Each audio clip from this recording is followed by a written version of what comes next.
বনে একটি চালাক শিয়াল থাকতো।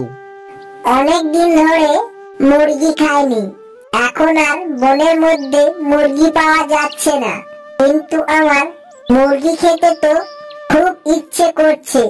যাই দেখি গ্রামের দিকে কোনো মুরগি পাই নাকি। এই বলে সে গ্রামের দিকে যায়।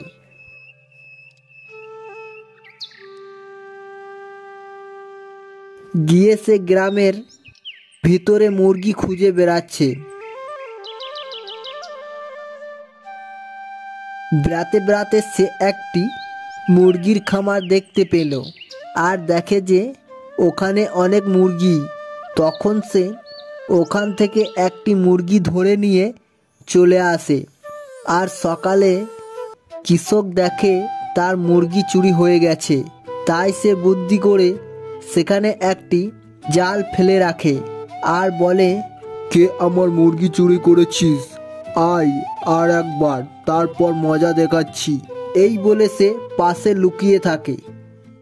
কিছুক্ষণ পরে ওই শিয়ালটি চলে আসে।